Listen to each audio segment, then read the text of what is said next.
සියලු දෙනාටම සුබම සුබ දවසක් වේවායි මම හදවතින්ම ප්‍රාර්ථනා කරනවා. ඒ වගේම මගේ සිසිර ඇකඩමි YouTube education channel එකට මම ඔයගොල්ලෝ සියලු දෙනාම ඉතාමත්ම ආදරයෙන් සාදරයෙන් පිළිගන්නවා. අද දවසේ මම ඔයගොල්ලන්ට ඉදිරිපත් කරන්නට යන්නේ කලින් දවසේ මම 2016 උපකාරක සම්මන්ත්‍රණයේ අධ්‍යාපන අමාත්‍යාංශයේ විසින් එවන ලද ප්‍රශ්න පත්‍රයේ එක පත්‍රයේ ඒ කොටසයි සාකච්ඡා කරේ. අද මම B කොටස එක පත්‍රයේ B කොටස සාකච්ඡා කරන්නටයි සූදානම්. ඉතින් දරුවනේ අපි මේවා මේ ඉගෙන ගන්නේ ඇයි? අපි මේවා ඉගෙනගෙන අපි රටට යමක් කළ යුතුයි. අද අපි ශ්‍රී ලංකාව වශයෙන් පසුබෑමකට ලක් වෙලා තියෙන බවක් පේනවා. ඉතින් අපි මේවා ඉගෙනගෙන අපි උදාරතර හැඟුම් සිතේ නංවාගෙන රටට වැඩදායි පුරවැසියෙක් වශයෙන් සේවය කිරීම තමයි අපේ උදාරතර අරමුණ වෙන්නේ. ඉතින් අපි හැමදාම අපේ හිරු නැගෙනහිරින් පායනවා වගේ අපි හැමදාම අලුත් දේවල් සිතමින් රටට අවශ්‍ය කරන දේවල් මේ ඉගෙන ගන්න දේවල් තුලින් අලුත් දේවල් අපි අලුතින් නිර්මාණය කරන්නටයි පුරුදු විය යුත්තේ. එහෙමනම් අපි බලමු රත උදාසීන ජාතිය නිදි කිරා වැටෙන්නේ උදාරතර හැඟුම් පෙතුම් නැතලියලන්නේ උදාගිරින් උදා වෙමින් හිරු වෙන වාසේ නවෝදයක් බිහි කරලන් අපි ඉතිහාසේ. ඉතින් එහෙමනම් අපි නවෝදයක් බිහි කරන්නට ඉතිහාසයේ අපි මේ සූදානම්. අපි එහෙමනම් අද දවසේ හොඳින් ඉගෙන ගන්න මේ උගන්වන දේවල් ඉගෙන ගමු. ඉතින් අපි බලමු එහෙමනම් අපේ වීඩියෝව මෙතන සිට.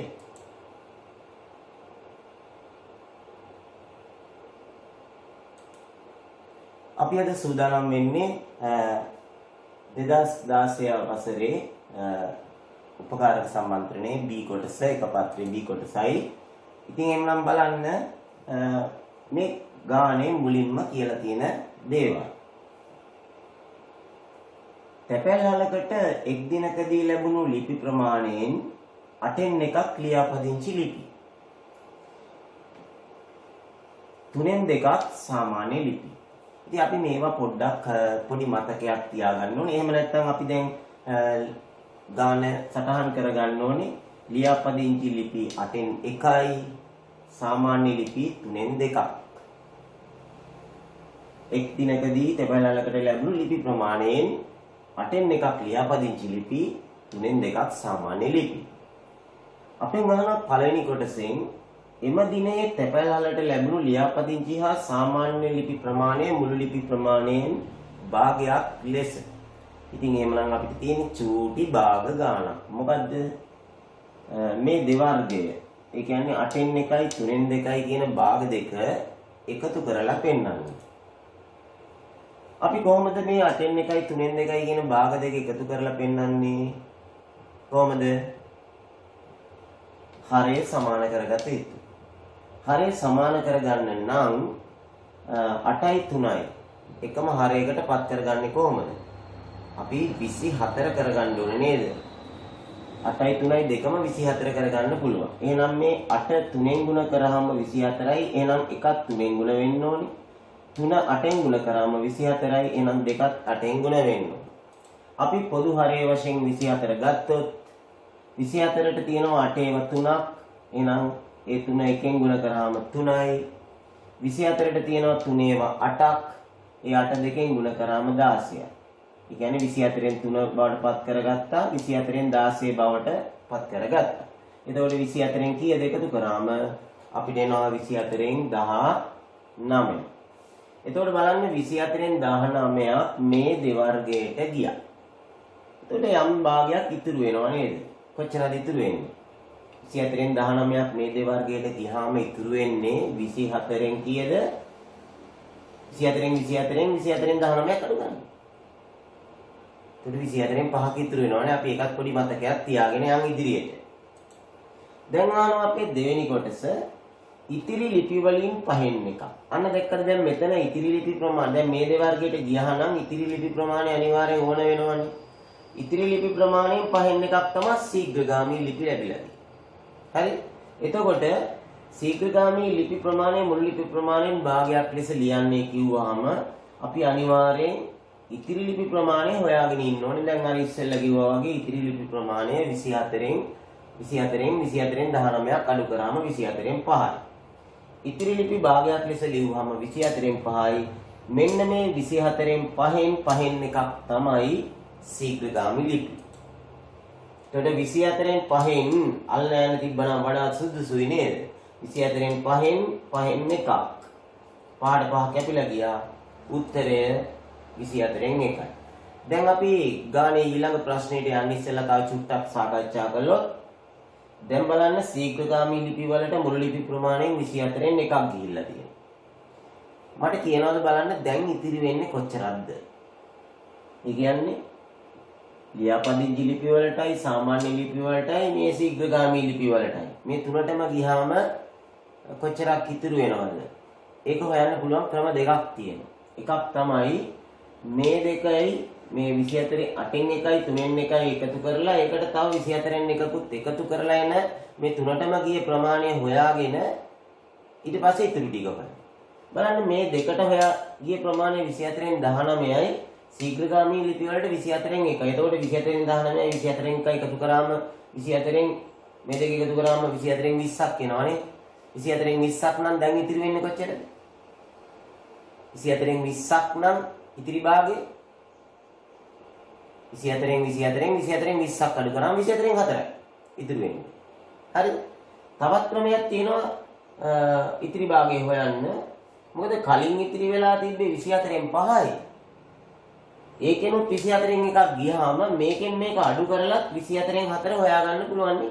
24න් 5න් 24න් එකක් අඩු කරාම 24න් 1යි. හරිද? දැන් අපි යන් ඊළඟ කොටසට ඒ ගමන් පොඩ්ඩක් මතක තියාගන්න මෙන්න මේවා. මොකද මම දැන් එහා පිටුවට යනකොට ශීඝ්‍රගාමී ලිපි වලට 24න් එකක් ගිහිල්ලා තියෙනවා කියලා මතක තියාගන්න. ඒ වගේම ලියාපදිංචි ලිපි වලට 8න් 1යි සාමාන්‍ය ලිපි වලට 3න් 2යි. චුට්ටක් පැත්තක ලියලා තියාගන්න. රයිට් අපි එහා පිටුවට යමු. ලියාපදිංචි සාමාන්‍ය සහ ශීඝ්‍රගාමී ලිපි හැර ඉතිරි සියල්ල විදේශ ලිපි. එතකොට දැන් ඉතිරි වෙලා තියෙන ඔක්කොම ටික විදේශ ලිපි. ඒ ලිපි ප්‍රමාණය 520ක් නම් ඒ කියන්නේ විදේශ ලිපි ප්‍රමාණය 520ක් නම් අර ඉතිරි වෙලා තිබ්බ ටික 520ක් නම් අහන්නේ ලියාපදිංචි ලිපි ප්‍රමාණය. එතන මතකද දැන් ලියාපදිංචි ලිපි ප්‍රමාණය කොච්චරද අපිට ආවේ භාගය? ඔන්න 8න් එකක් තමයි හොයන්න ඕනේ. හරිද? 8න් එකක් හොයන්න ඕනේ. එහෙනම් බලන්න දැන් මම අර කිව්ව ක්‍රම දෙකක් තියෙනවා. ඉතිරි ලිපි ප්‍රමාණය වෙන ක්‍රම දෙක. එකක් තමයි අර සාමාන්‍යයි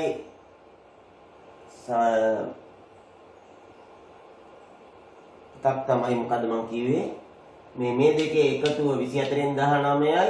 එතකොට අර ශීඝ්‍රගාමී 24න් 1යි එකතු කරලා 24න් 20ක් අරගෙන ඉතිරි ලිපි 24න් 4යි කියලා කියන්නත්. එහෙම නැත්නම් මේ දෙක අඩු කරලා 24න් 5න් 24න් එකක් අඩු කරලා අපිට පුළුවන් කියලා කිව්වා. මේ බලන්න දැන් අපි මේකේ හදමු මෙහෙම 24න් 19 24න් 1 එකතු කරාම 24න් 20ක් ආවනේ. එහෙනම් ඉතිරි ලිපි ප්‍රමාණය 24න් 4යි නේද? අන්නේ 24න් 4 තමයි 520ට සමාන වෙන්නේ. 24න් 4. එතකොට විදේශ ලිපි එහෙමනම් 24න් 4යි. අන්නේ 24න් 4 තමයි 520ට සමාන වෙන්නේ. දැන් එහෙමනම් මට කියන්න බලන්න මුළු ලිපි ප්‍රමාණය හොයන්නේ කොහොමද? මුළු ලිපි ප්‍රමාණය හොයන්න නම් අපි මේක 24න් එකක් හොයන්න මේක 4ෙන් බෙදලා කොටස් 24ක් හොයන්න 24ෙන් ගුණ කරන්න. එක කොටසක් හොයන්න 4ෙන් බෙදලා කොටස් 24ක් හොයන්න 24ෙන් ගුණ කරන්න ඕනේ. එතකොට අපිට එනවා 4 ඒවා 24ට 6ක් තියෙනවා. ඒ 6 520න් ගුණ කරාම 3120ක් එනවා. මේ ඇවිල්ලා මුළු ලිපි ප්‍රමාණය. එතකොට අපෙන් අහන්නේ ඉදිරි ලැබුණු ලියාපදිංචි ලිපි ප්‍රමාණයනේ. ලියාපදිංචි ලිපි භාගයක් ලෙස ලියුවොත් 8න් 1යි නේද තිබ්බේ. මතකද? මම කව පැත්තක ලියා ගන්න කියලා. ලියාපදිංචි ලිපි 8න් 1යි. එහෙනම් මේ මුළු ලිපි 3120න් අපි 8න් 1ක් හොයාගන්න ඕනේ ලියාපදිංචි ලිපි වශයෙන්. 3120 8න් බෙදුවොත් අපිට ලැබෙනවා 390. එහෙනම් ලියාපදිංචි ලිපි ප්‍රමාණය 390. ඊට පස්සේ අපෙන් අහනවා එදින ලැබුණු සාමාන්‍ය ලිපි ශීඝ්‍රගාමී ලිපි අතර අනුපාතය. එතකොට බලන්න සාමාන්‍ය ලිපි භාගයක් ලෙස කීයද තිබ්බේ? 3න් 2ද? අපිට මතක ඇටිද 3න් 2 නේ සාමාන්‍ය ලිපි තිබ්බේ.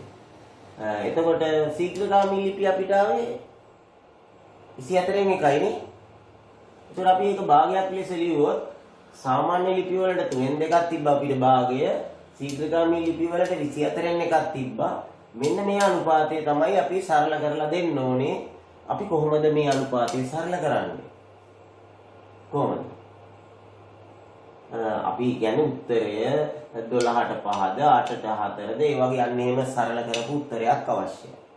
ඒක ගන්න නම් ඔන්න දැන් ඔයගලන්ට නැති දැනුමක්ද දැන් අපි උගන්වන්න යන්නේ කියලා පොඩ්ඩක් බලන්න. තා චුට්ටක් කල්පනා කරමු බලන්න. කොහොමද මේක සරල කරන්නේ? මේ දෙකේම පොදු හරය කීයද? 24යි නේද? බලන්න මම මේ පොදු හරය 24නේ මේ දෙකේ. එහෙනම් මම මේ භාගයක් 24න් ගුණ කළොත් මේ භාගයක් 24න් ගුණ කළොත් හරය සම්පූර්ණයෙන්ම කැපිලා යනවා නේ. එහෙනම් මට පුළුවනි මේ භාගයක් 24න් ගුණ කරන්න මේ භාගයක් 24න් ගුණ කරන්න. එතකොට මේ 3 8ක් එනවා මෙතනට 3 8ක් තියෙනවා 8 වරක් 2 16ක් එනවා. මෙතන 24 කැපිලා ගියාම එකක් එනවා. අනුපාතය අපිට 16ට එකක් එනවා නේද? ඔව්. මේ ඇවිල්ලා 4 වෙනි කොටස.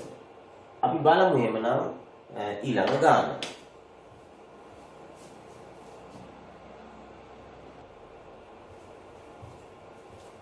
ඉතින් අපේ දෙවෙනි ගානේ කියනවා මෙන්න මෙහෙම.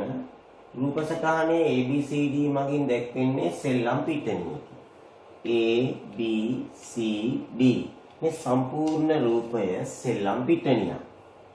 ඒ කේන්ද්‍ර කෝණය අංශක 45ක් වූ BC කේන්ද්‍රික ඛණ්ඩ කොටසේ වැලි අතුරා ඇත. මෙන්න මේ කොටසේ වැලි අතුරලා තියෙනවා. මේක සෙල්ලම් පිටණිය. මෙන්න මේ කොටසේ වැලි අතුරලා තියෙනවා.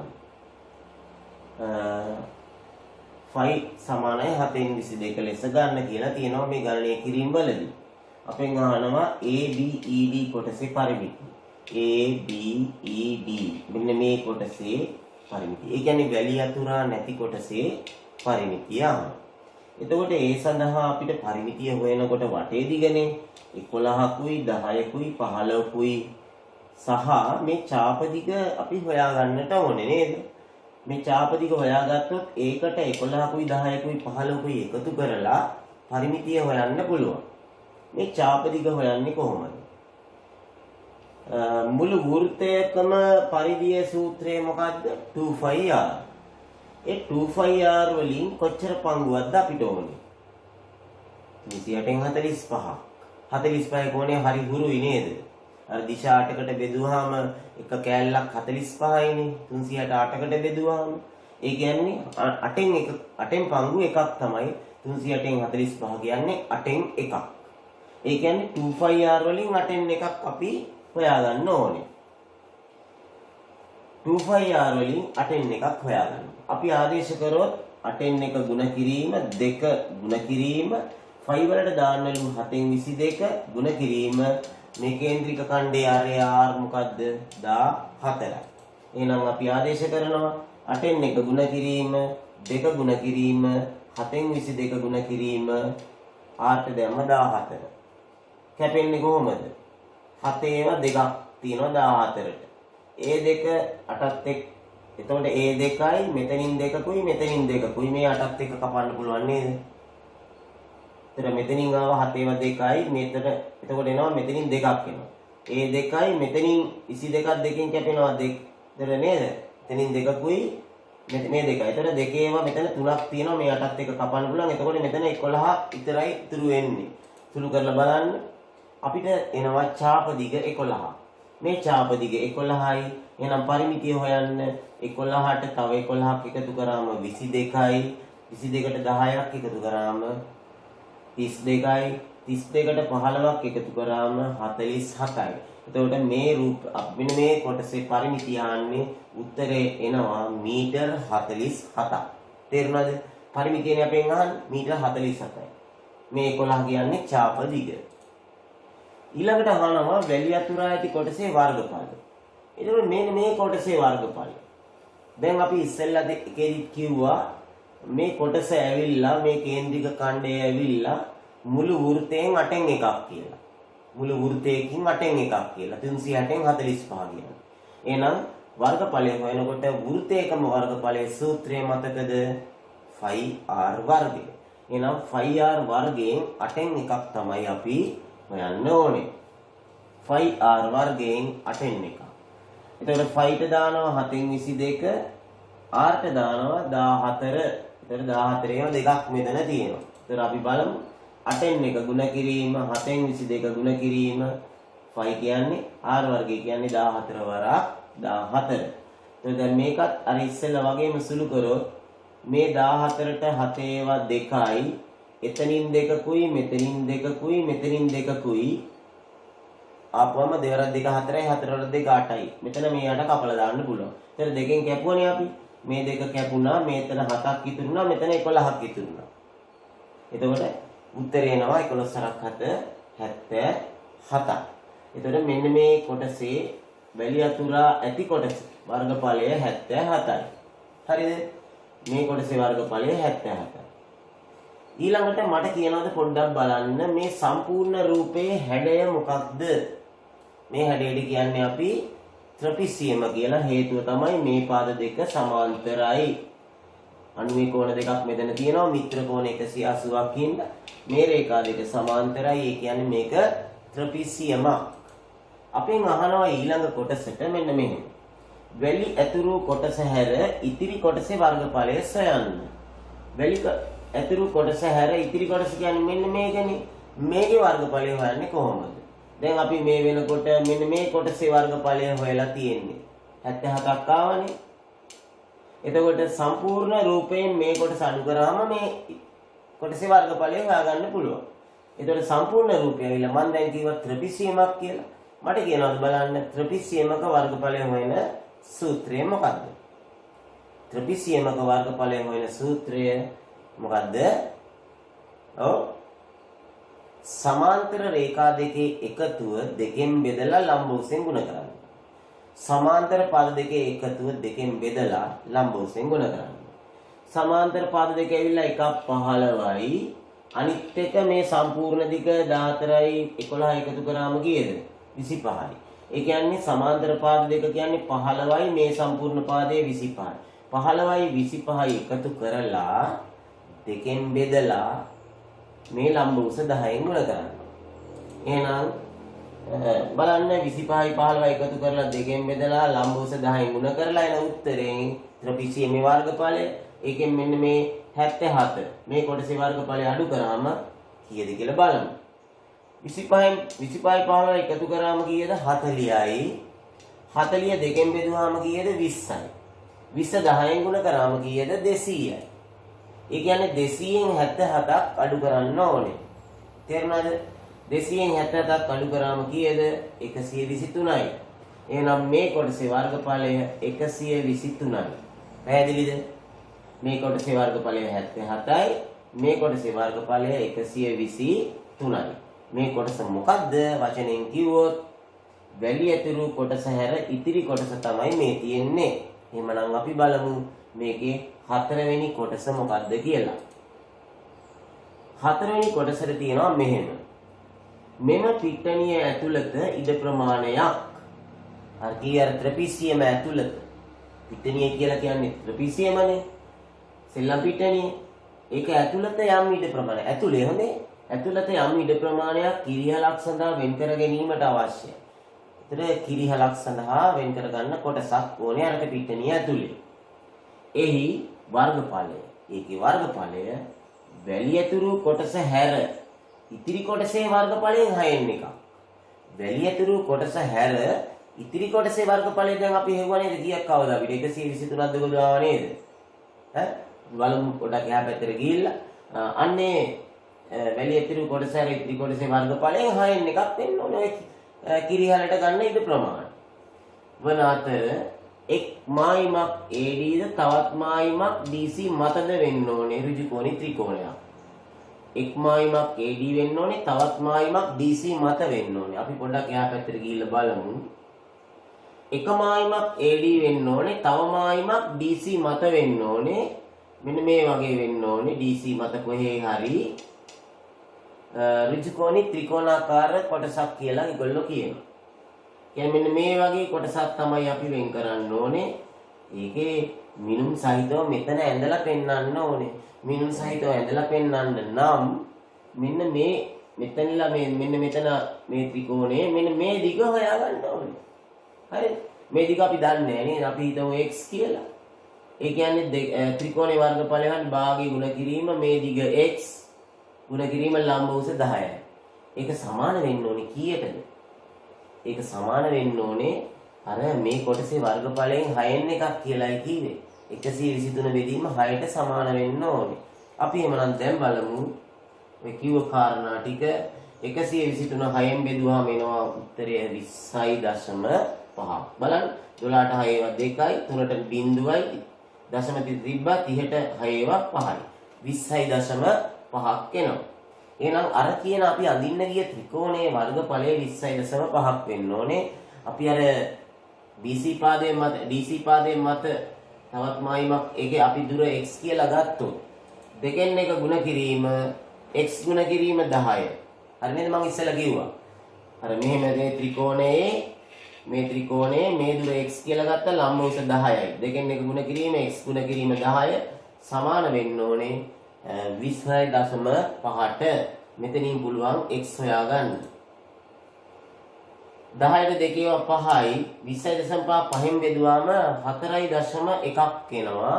එහෙනම් අර DC මායිම මත 4.1ක් දුරින් තමයි අපි මේ ත්‍රිකෝණය මෙන්න මේ විදිහට ඇඳලා පෙන්වන්න ඕනේ. මේ දුර 4.1යි කියලා ලකුණු කර තිබිය යුතුයි ගණනය කරලා. හරිද? එතකොට මෙන්න මේ විදිහටයි ත්‍රිකෝණයක් අපි මේ රූපය අඳින්නේ. මතක තියාගන්න ඔයගොල්ලන්ට එන සාමාන්‍ය පෙළට එන විභාගයේදී ඔයගොල්ලන්ට මෙන්න මේ වගේ කොටසක් ඒ ඒගොල්ලෝ දෙන රූපයේ ඇතුළත හෝ පිටත මේ වගේ රූපයක් මිනුම් සහිතව අඳින්නට ඔයගොල්ලන්ට මේ පසුගිය අවුරුදු ගණනාවෙම ඇවිල්ලා තිබ්බා විශ්වාස කරනවා මේ වසරේදී මේ වගේ කොටසක් ඇතුළත් කරයි කියලා. පැහැදිලිද? අත්දැකීමෙන් කියන්නේ පසුගිය අවුරුදු ගණනාවකම මේ රූපේ තවත් කොටසක් අඳින්න ඇවිල්ලා තිබ්බා. හොඳයි.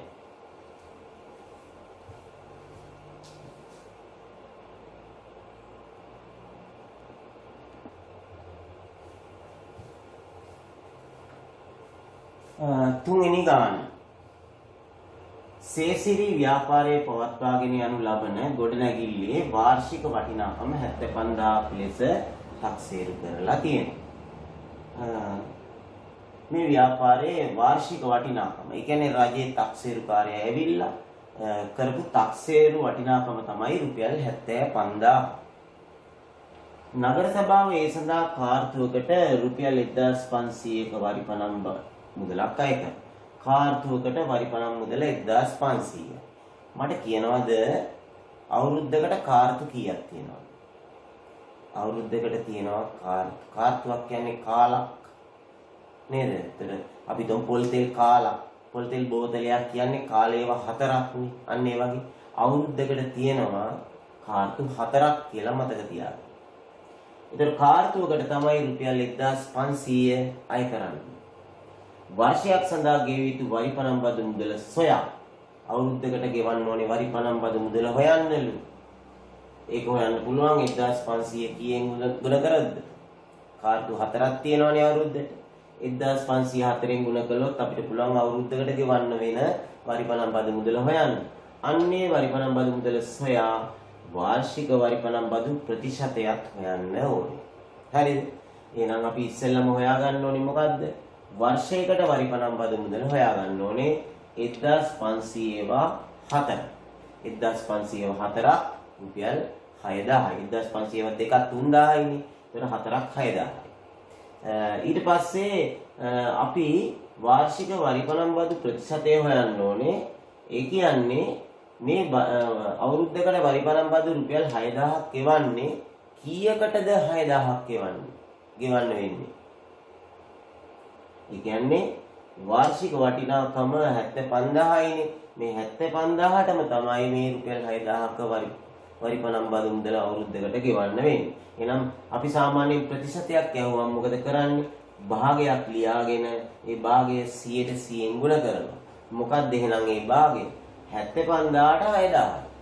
අන්නේ 75000ට 6000 කියන භාගය ලියාගෙන ඒක 100%ෙන් ගුණ කළාම අපිට එනවා මොකද්ද? ප්‍රතිශතය. නේද? අපි මේ බිංදු 3ට මේ බිංදු 3 කපලා දාමු. එතකොට 6ක් එනවා නේද? එතකොට 6යි 100ෙන් ගුණ කළාම 600යි. 600 මෙතන බෙදන්න වෙන්න බිංදු 3 කැපුණාම ඉතුරුනේ 75නේ. එතකොට 675න් බෙදුවාම අපිට උත්තරය 8ක් එනවා. ඒ කියන්නේ වරිපණම් බදු ප්‍රතිශතය අය කරන ලද වරිපණම් බදු ප්‍රතිශතය 8යි. පැහැදිලි? ඊට පස්සේ දෙවෙනි කොටස මෙහෙම කියනවා. මුළු වර්ෂයටම අදාළ වරිපණම් බදු ජනවාරි 31ට පෙර ගෙවන්නේ නම්. මොකද දැන් ඒගොල්ලෝ පොඩි ප්‍රොමෝට් එකක් දෙනවා නේද? ඒ කියන්නේ අපිට ඉක්මනට ඒගොල්ලෝ අය කරගන්න. ජනවාරි 31ට ඉස්සෙල්ලා මේක ඔයාලා ගෙවුවොත් 10%ක වට්ටමක් දෙනවා කියලා කියනවා. හරිද? 10%ක වට්ටමක් දෙනවා කියලා කියනවා. ඒ කියන්නේ චුට්ටක් අඩු කරනවා කියන එකයි. වට්ටමක් දෙනවා. එම ව්‍යාපාරිකයා දිනට පෙර මුළු වර්ෂයටම අදාළ වරිපණම් බදු ගෙවන්නේ නම් ඔහුට ලැබෙන වාසිය සොයන්න. එයාට ලැබෙන වාසිය සොයන්නලු. ඒ කියන්නේ එයාට ලැබෙන ලාභය සොයන්නලු. ඒ කියන්නේ එයා ගෙවන්න හිටියේ කීයද වරිපණම්? 6000. එයාට දැන් 6000ම ගෙවන්න ඕනේ ජනවාරි 30කට ඉස්සෙල්ලා ගෙවුවොත්. එහෙනම් මේ 6000න් 10%ක් වාසිය නේද? වට්ටම 10%ක්. එහෙනම් 6000 10%න් ගුණ කරා නම් එයාට ලැබෙන වාසිය ලැබෙනවා. වට්ටම ලැබෙනවා. මේ බිංදු දෙකට මෙතන බිංදුවකුයි මෙතන බිංදුවකුයි කැපුවාම ඉතුරු වෙන්නේ 600යිනේ. උත්තරය එයාගේ වාසිය රුපියල් 600යි. පැහැදිලිද? එයාගේ වාසිය රුපියල් 600යි. ඒ කියන්නේ අපි මෙහෙමත් ඇහුවා නම් එහෙම ප්‍රශ්නයක්. එහෙනම් දැන් එයාට ගෙවන්න වෙන්නේ කීයක්ද කියලා ඇහුවා නම් කීයක්ද ගෙවන්න වෙන්නේ? මේ 6000න් අර 600 අඩු කරලා එයාට දැන් ගෙවන්න වෙන්නේ 5400යි කියලා ඔයගලන්ට උත්තරේ දෙන්න තිබ්බ තවත් ප්‍රශ්නයක් ඇහුවා. නමුත් ඊළඟට අහන්නේ ඒ ප්‍රශ්නේ නෙමෙයි. ඊළඟට මේක ඒගොල්ලෝ පරිවර්තනය කරනවා මේකේ B කොටස කොටස් පිළිබඳව. කොටස් පිළිබඳව.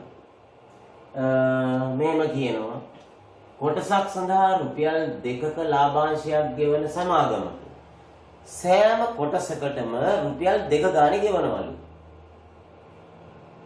හරි මගේ ළඟ කොටස් 10ක් තියෙනවා නම් මට රුපියල් 20ක් ගෙවනවා. අන්න ඒ වගේ. සෑම කොටසකටම රුපියල් 2ක ලාභාංශයක් ගෙවන සමාගමකින් කොටසක වෙළඳපොළ මිල රුපියල් 9ක් වූ. ඒ කියන්නේ කොටසක වටිනාකම රුපියල් 9යි. 9ක් වූ කොටස් මිලදී ගැනීමට සිල්වා මහතා රුපියල් 270,000ක් රුපියල් 270,000ක් ඒ කියන්නේ 2,70,000ක් ආයෝජනය කරනවා. ආයෝජනය කරපු මුදල 2,70,000ක්. එහෙනම් අපි ගහන පළවෙනි කොටසෙන් වර්ෂයක් අවසානයේ සිල්වා මහතාට ලැබුණු ලාභාංශ ආදායම. එයාට අවුරුද්දක් අවසානයේ ලැබෙන ලාභාංශ ආදායම කීයද කියලා අහනවා. එතකොට මේ තීලා තියෙන තොරතුරු වලින් අපිට මොකද්ද ඉස්සෙල්ලම හොයාගන්න පුළුවන්? ආයෝජනය කරලා තියෙන්නේ 2,70,000. එක කොටසක වටිනාකම රුපියල් 9යි. එක කොටසකට ගෙවන ලාභාංශය රුපියල් 2යි. එතකොට අපිට මේ 2,70,000 යා අරන් තියෙන රුපියල් 9 කොටස්නේ. එහෙනම් 9 කොටස් කීයක් අරන් තියනවද කියලා අපිට හොයාගන්න පුළුවන් වියදම් කරපු මුදලක් තියෙන හින්දා. එහෙනම් කොටස් ගණන හොයන්න පුළුවන් 2,70,000 9න් බෙදුවොත් 2,70,000 9න් බෙදුවොත් 27ට 9ව 3යි උත්තරේ එනවා 3.4යි 30000ක් උත්තරේ එනවා. හරි 30000ක් උත්තරේ එනවා. දැන් මේ හැම කොටසකටම රුපියල් 2 ගානේ ගෙවනවා. නේද? එහෙනම් එයාගේ ලාභාංශය ගෙවනවා රුපියල් 2 ගානේ හැම කොටසකටම. එහෙනම් එයාගේ ලාභාංශ ආදායම හොයන්න පුළුවන් මේ කොටස් 30000ටම රුපියල් 2 ගානේ ගෙවනවා. එහෙනම් එයාගේ ලාභාංශ ආදායම 30000 ඒවත් දෙකක්. දෙකෙන් ගුණ කරාම උත්තරේ රුපියල් 60000යි. හරි. ඊළඟට මෙහෙමත් එකක් අහනවා. ලාභාංශ ලබා ගැනීමෙන් පස්සේ ලාභාංශ ලබා ගත්තට පස්සේ සිල්ල මහතා බලන් ඉන්නවා කොටසක වටිනාකම වැඩි වෙනකම්. කොටස් සියල්ල කොටසක වෙළඳපොළ මිල රුපියල් 10.50ක් වූ විට එයා බලන් ඉඳලා රුපියල් 10.50ක් වෙනකල් බලන් ඉඳලා එයා මේ කොටස් ටික විකුණනවා. ඔක්කොම කොටස් ටික වික්කා. එහෙනම් ඔහුට ලැබෙන ප්‍රාග්ධන ලාභය සොයන්න. මොකද්ද ළමයි ප්‍රාග්ධන ලාභය කියන්නේ? අපිට ඒක ක්‍රම දෙකකින් හොයන්න පුළුවන්. මේ ඔක්කොම කොටස් ටික වික්ක මුදලෙන් මේ ඔක්කොම කොටස් ටික ගන්න ගිය මුදල අඩු කරාම අපිට ලාභාංශ මේ ප්‍රාග්ධන ලාභය හොයන්න පුළුවන්. ඊටත් වඩා තවත් පහසු ක්‍රමයක් තියෙනවා. එක කොටසකින් ප්‍රාග්ධන ලාභය. ඒ කියන්නේ එක කොටසක් වික්ක මිල 10.50යි එක කොටසක් ගත්ත මිල රුපියල් 9යි. එතකොට 9ට අරන් 10.50ට එක කොටසක් විකුණලා තියෙන්නේ. එතකොට 9යි 10.50න් 9ක් අඩු කරාම කීයද? 1.750. එක කොටසකින් ප්‍රාග්ධන ලාභය අපිට හොයාගන්න පුළුවන්. එක කොටසකින් ප්‍රාග්ධන ලාභය 1.750. 10.50ට වික්කා 9ට අරගත්තා. 1.50 ප්‍රාග්ධන ලාභය. එහෙනම් මේ මුළු ප්‍රාග්ධන ලාභය හොයන්න මේ මෙයාගේ ළඟ කොටස් කීයක් තියෙනවද? 30000ක් තියෙනවා. මේ 30000 1.50න් ගුණ කරා නම් එයාගේ ප්‍රාග්ධන ලාභය ලබා ගන්න පුළුවන්. 1.5 කියන්නේ එකමාරයි කියන එක. ඒතර එකමාර 30000න් ගුණ කරාම උත්තරේ ගන්න 30000කුයි තව එකෙන් භාගයක් 15000කුයි එකතු කරා නම් හරිනේ. 30000 15000 එකතු කරාම 45000 කියලා හිතෙන් උත්තරේ ගත්තේ දැක්කද? 1.5න් ගුණ කරනවා කියන්නේ එකකුයි භාගිකුයි එකමාරකින් ගුණ කරනවා කියන එකයි. 30000කුයි තව 15000කුයි එකතු කරලා උත්තරේ ගත්තා. මේ වගේ කෙටි ක්‍රමات ඔයගොල්ලෝ ඉගෙන ගන්න ඕනේ. හරි?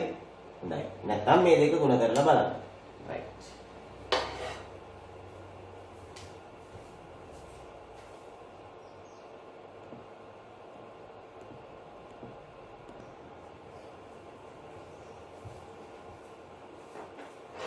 දරුවනි මේ තමයි හතරවෙනි ගාන. මේ හතරවෙනි ගානේදී effect දානකොට පොඩි mistake එකක් වෙලා තියෙනවා. පිළිතුර දැන් මෙතන බෝඩ් එකේ සටහන් වෙලා තියෙනවා. මම කියන්නම් දැන් මේ ගාන තිබ්බ විදිය. හොඳේ? පිළිතුරත් එක්ක තමයි දැන් තියෙන්නේ. හොඳේ? right. අපි බලමු මොකද්ද මේ ගානේ තිබ්බේ කොහොමද තිබ්බේ කියලා. ව්‍යාපෘති ඇගීම සඳහා සහභාගී වූ 12 ශ්‍රේණියේ සිසුන් කණ්ඩායමක් ලබාගත් ලකුණු ඇසුරෙන් සකස් කළ අසම්පූර්ණ සංඛ්‍යාත ව්‍යාප්තිය හා ඊට අදාළ අසම්පූර්ණ ජාල රේඛය. එතකොට අසම්පූර්ණ සංඛ්‍යාත ව්‍යාප්තියකුයි අසම්පූර්ණ ජාල රේඛයකුයි තමයි දීලා තිබ්බේ. මෙන්න මෙතන හිස්තැන් දෙක දාලා තිබ්බේ නැහැ. හරිද? නැහැයි කියලා හිතන්නකො. ඉෆෙක්ට් එක වැටිලා තියෙනවා. ඒකින්ද ඒක උත්තරේ තියෙනවා. අපි ඊට පස්සේ බලමු එතන උත්තරේ නැහැයි කියලා හිතන්න. ඊට පස්සේ මේකේ ඇඳලා තිබ්බේ මේ උත්තර දෙක ගන්න පුළුවන් විදිහට මේ ජාල මෙන්න මේ ජාලයයි ඇඳලා දීලා තිබ්බා. ඒතර මේ ජාලයයි ඇඳලා දීලා මේව මොනක්වත් ඇඳලා තිබ්බේ නැහැ. හරිද? මේ තුනම ජාල ඇඳලා තිබ්බේ නැහැ. මේ දෙක විතරයි ඇඳලා තිබ්බේ. එහෙනම් අපි බලමු මේ දෙකෙන් මේ හිස්තැන් දෙක පුරවන හැටි ඉස්සෙල්ලා. බලන්න මේකේ නම් 40 50 පන්ති ප්‍රාන්තරයට උස තියෙන්නේ කීයද? මෙතන මේ උස අපි මෙතනට ගත්තොත් මේකේ හරි මැදට එන්නේ ඔන්නෝම 14යි. 12යි 16යි හරි මැදට එන්නේ මේ උස 14යි. ඊළඟට මෙතන හිස්තැනට කීයද එන්නේ? ඒකවල ජාල රේඛය ඇඳලා දීලා තිබ්බේ මෙන්න මෙහෙම. මෙතන පන්ති ප්‍රාන්තර කීයක් තියෙනවද ළමයි? මෙතන පන්ති ප්‍රාන්තර 3ක් තියෙනවා. එතකොට මේ 3යි මේ තුනේ මෙතන මෙහෙම ගත්තොත් එහෙම මේ මට්ටම 4ට එන්නේ. ඒ කියන්නේ මේකේ උසත් 4යි මේකේ උසත් 4යි මේකේ උසත් 4යි. එහෙනම් සංඛ්‍යාතය ඇවිල්ලා 4 ඒවා 3ක් ගන්න ඕනේ. මෙතන 12 තියෙනවා. එහෙනම් ඒකේ අනිත් පැත්තත් අපි ඉගෙන ගමු. මෙතන 12 දීලා තිබ්බොත් 50 80 පන්ති ප්‍රාන්තරයට 12ක් උසයි නම් මෙතන අපි බලන්න ඕනේ පන්ති ප්‍රාන්තර 3ක් තියෙනවා කියලා. එහෙනම් 12 3ෙන් බෙදලා 4ක් තමයි උස ලකුණු කරන්න ඕනේ. අන්න එතකොට ඒක උදව් කරගෙන ඒ දැනුම උදව් කරගෙන බලන්න බිංදුව 20ට 4යිලු. අපි දැන් මේ ජාල රේඛය අඳින්න යන්නේ. දැන් මේ ඇඳලා දීලා තිබ්බේ නෑනේ. මේ තුන අඳින්න යන්නේ. බිංදුව 20ට උස 4යි සිසුන් ගාන 4යි නම් මෙතන පන්ති ප්‍රාන්තර කීයක් තියෙනවද? මෙතන පන්ති ප්‍රාන්තර බිංදුව 10 10 20 කියලා දෙකක් තියෙනවා. එහෙනම් අපි මේ උස 4 ලකුණු කරන්නේ නෑ මේකේ. මෙතන පන්ති ප්‍රාන්තර දෙකක් තියෙන හින්දා මේ 4 දෙකෙන් බෙදලා අපි උස ලකුණු කරන්නේ දෙකක් වශයෙන්. මේ පේනවද? බිංදුව 20 පන්ති ප්‍රාන්තරයේ උස දෙකක් වශයෙන් ලකුණු කරලා තියෙනවා. එතකොට මෙතන 2යි මෙතනත් 2යි. එතකොට 4 එනවා නේද? හරි. ඊළඟට 20 තියේ පන්ති ප්‍රාන්තරයේ උස කෙලින්ම 10ක් ලකුණු කරන්න පුළුවන්. ඊළඟට 30 40 පන්ති ප්‍රාන්තරයේ උස 20ක් ලකුණු කරන්න පුළුවන්. ඒක කෙලින්ම මොන දැන් ජාල රේඛය සම්පූර්ණයි. ඊට පස්සේ කියනවා මේකේ දෙවෙනි කොටස ඉහත සංඛ්‍යාත ව්‍යාප්තිය ඇසුරෙන් ජාල රේඛය සම්පූර්ණ කරන්න. හරිනේ දැන් අඳින්නද ජාල රේඛය මත සංඛ්‍යාත බහුවස්ත්‍රය අඳින්නලු. දැන් අපි කොහොමද මේකේ සංඛ්‍යාත බහුවස්ත්‍රය අඳින්නේ? මේ හැම ජාලයකම මුදුනේ මැද ලකුණු කරන්න ඕනේ. මෙතන මැද හරි. මෙතනත් මැද ලකුණු කරන්න ඕනේ. මෙතනත් මැද ලකුණු කරන්න ඕනේ. මෙතන පන්ති ප්‍රාන්තර දෙකක් තියෙනවා නම් මේ පන්ති ප්‍රාන්තරයේ මැදත් ලකුණු කරන්න ඕනේ. මේ පන්ති ප්‍රාන්තරයේ මැදත් ලකුණු කරන්න ඕනේ. මේ පැත්තෙන් පන්ති ප්‍රාන්තර තුනක් තියෙනවා නම් මේ පන්ති ප්‍රාන්තරයේත් මැද ලකුණු කරන්න ඕනේ. තේරුණාද? මේකෙත් මේ පන්ති ප්‍රාන්තරයේත් මැද ලකුණු කරන්න ඕනේ. මේකෙ මැදත් ලකුණු කරන්න ඕනේ. දැන් අවසානයේ ලකුණක් තවත් හම් වෙන තැනක් තියෙනවා. මොකද්ද? මේක පටන් ගන්න තැනයි අවසන් වෙන තැනයි. පටන් ගන්නෙ කොහෙන්ද? අපි කලින් වැඩිපුර පන්ති ප්‍රාන්තරයක් ලකුණු කරලා තියෙන්න ඕනේ. මේ පන්ති ප්‍රාන්තරයේ මැදින් තමයි පටන් ගන්නෙ. හොඳේ මේ බලන්න. බිංදුව ඍණ 10 පන්ති ප්‍රාන්තරයේ මැදින් පටන් ගන්න ඕනේ. අවසන් වෙන්නේ වැඩිපුර පන්ති ප්‍රාන්තරයක් මෙතන ලකුණු කරලා තියෙන්න ඕනේ 80 90 කියලා. ඒකේ මැදින් තමයි අවසන් වෙන්න ඕනේ. දැන් මේ විදිහට මේ අර අපි ලකුණු කරගත්තු ඒවා මේ විදිහට යා කරගෙන යනවා. එතකොට මේකට තමයි අපි කියන්නේ සංඛ්‍යාත බහුවස්ත්‍රය කියලා. මේ පන්ති ප්‍රාන්තර අසමාන අවස්ථාවලදී ජාල රේඛයක් අඳින හැටි සහ සංඛ්‍යාත බහුවස්ත්‍රය අඳින හැටි. එතකොට ඔයගොල්ලෝ වැඩක් සැලකිලිමත් වෙන්න ඕනේ. මොකද්ද? පන්ති ප්‍රාන්තර අසමාන අවස්ථාවලදී මෙතන බලන්න 12 උස කෙලින්ම 12ක් අපි ලකුණු කරේ නෑ නේද? 12ක් උසට ලකුණු කරේ නෑ. 12 තුනෙන් බෙදලා 3ක් තියෙන හින්දා පන්ති ප්‍රාන්තර තුනෙන් බෙදලා අපි උස 4යි ලකුණු කරේ. ඒ වගේම මෙතන පන්ති ප්‍රාන්තර දෙකක් තියෙන හින්දා උස 2යි ලකුණු කරේ. මෙතන 4 තිබ්බට උස 4ක් ලකුණු කරේ නෑ. දෙකෙන් බෙදලා උස 2යි ලකුණු කරේ. ඒ වගේම පටන් ගන්න තැනදී හොඳ මතකයක් තියාගන්න. මේ මධ්‍ය ලක්ෂයෙන් පටන් ගන්න ඕනේ. අවසානයේටත් මධ්‍ය ලක්ෂයෙන්ම ඉවර කරන්න ඕනේ. ගොඩක් ළමයි වැරදි වෙලා මේක 90ටම කෙලින්ම හොමයා කරලා දානවා. එහෙම යාකුලත් වැරදි. මේකේ සම්බන්ධයකුත් තියෙනවා. ජාල රේඛයයි සංඛ්‍යාත බහුවස්ත්‍රයයි ඇඳලා පස්සේ ඒ ජාල රේඛයේ වර්ගඵලයයි සංඛ්‍යාත බහුවස්ත්‍රයේ වර්ගඵලයයි සමාන විය යුතුයි.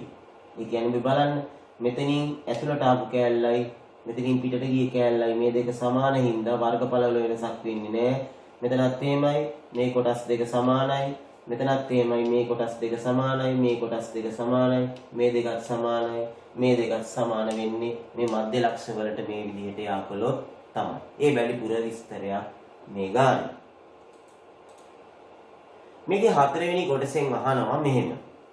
ලකුණු 50ට වැඩියෙන් ලබාගත් සිසුන් සඳහා විශේෂ පුහුණුවක් දෙන්නට තීරණය කරාලු. ලකුණු 50ට වැඩියෙන් ගත් දරුවන්ට පුහුණුව සඳහා තෝරා ගන්නා ශිෂ්‍ය සංඛ්‍යාව මුළු ශිෂ්‍ය සංඛ්‍යාවේ ප්‍රතිශතයක් ලෙස අහනවා. එතකොට බලන්න ලකුණු 50ට වැඩියෙන් ඉන්න කී දෙනෙක් ඉන්නවද? 12 දෙනෙක් ඉන්නවා. ඔක්කොම ළමයි කීයද? 14යි 24යි 25යි 36යි 40යි 56යි 56යි 4යි 60යි. මේ 60න් 12 දෙනෙක්ට තමයි මේ පුහුණුව හම්බ වෙන්නේ. 60න් 12කට මේ පුහුණුව හම්බ වෙනවා. ප්‍රතිශතයකට හරවන්න අපි මේක 100ට 100ෙන් ගුණ කර යුතුයි. ඉස්සෙල්ලත් කිව්වා යම් භාගයක් ප්‍රතිශතයකට හරවන්න නම් 100ට 100න් ගුණ කරන්න ඕනේ. හරි. එතකොට 60ට 12 ඒවා තියෙනවා. හරියටම 60ට 12 ඒවා පහක් තියෙනවා. 100. එතකොට පහෙන් බෙදුවොත් උත්තරය 100ට 20යි. 100 පහෙන් බෙදුවොත් උත්තරේ 100ට 20යි. අපි බලමු එහෙමනම් මේ පස්වෙනි ගාන.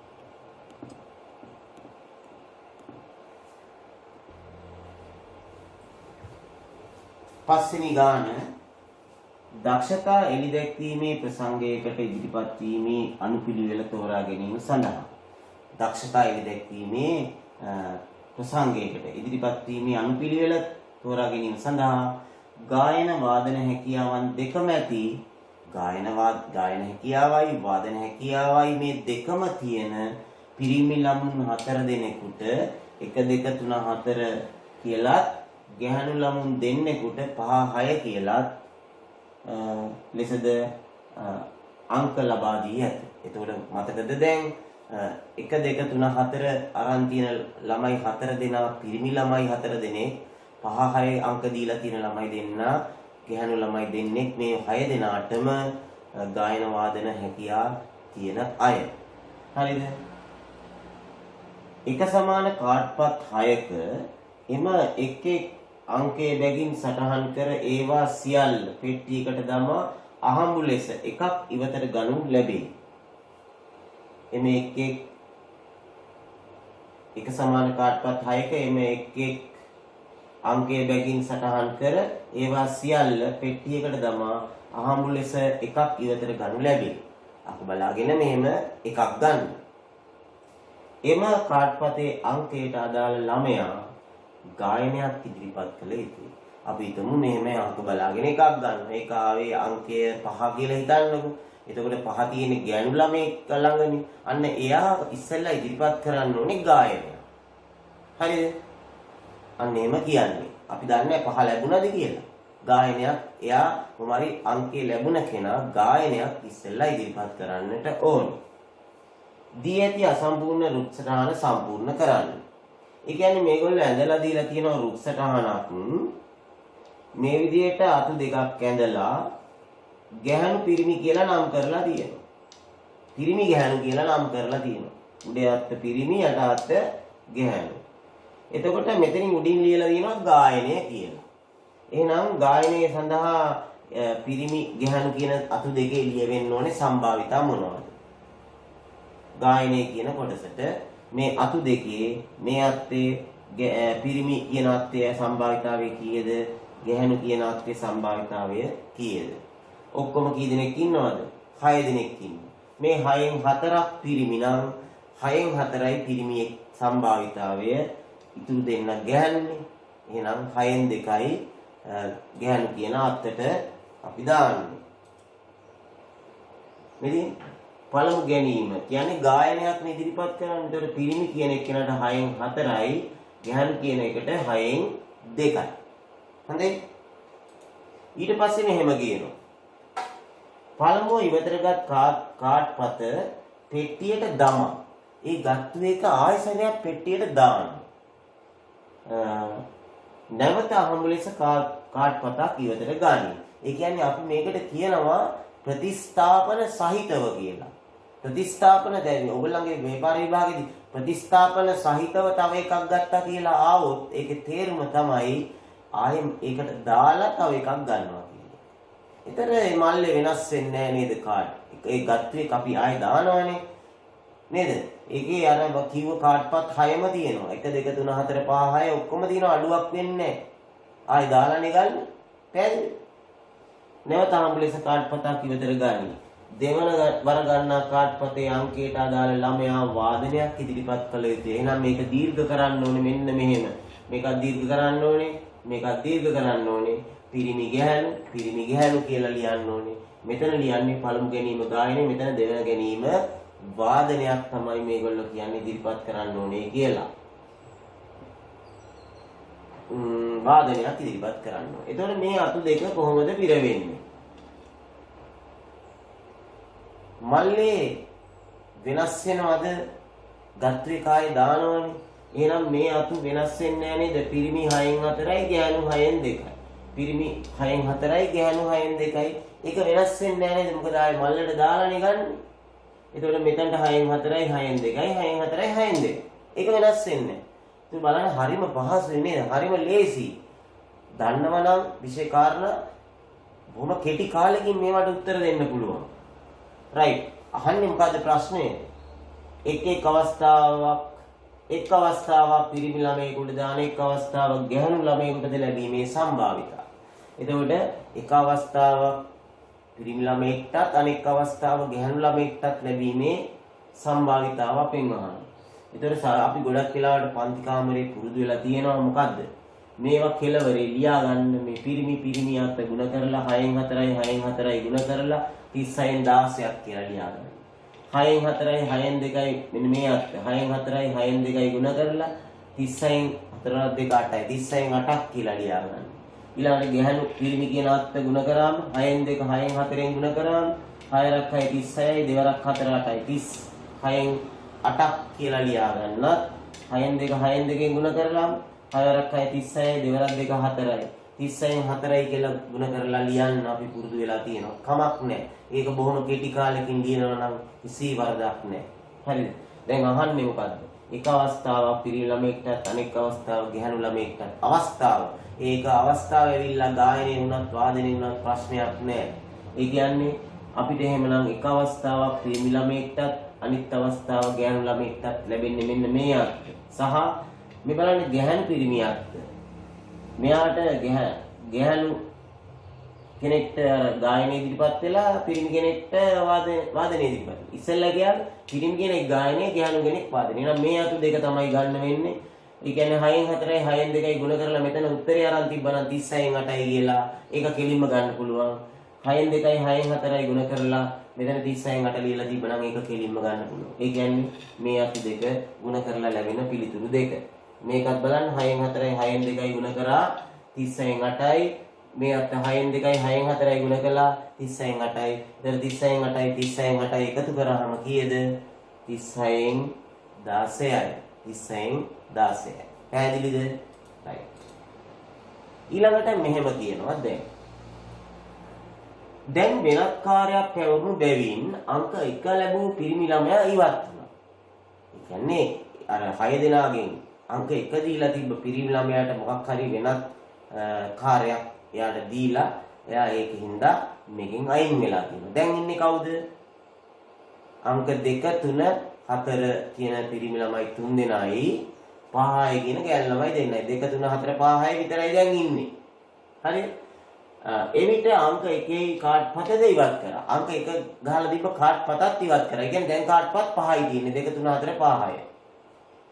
ඉතිරි කාඩ්පත් වලින් ගායනය හා වාදනය සඳහා පෙර පරිදිම ළමයි තෝරා ගන්නවා. ඒ කියන්නේ දැන් අර ඉස්සෙල්ලා කරා වගේම එකක් ගන්නවා ඒකේදී ගායනය ඉදිරිපත් කරනවා ඊළඟට ඒක දාලා තව එකක් ගන්නවා ඒ ලැබිච්ච එකේනා වාදනයක් ඉදිරිපත් ඒ විදිහටම ක්‍රියාවලිය සිද්ධ වෙනවා.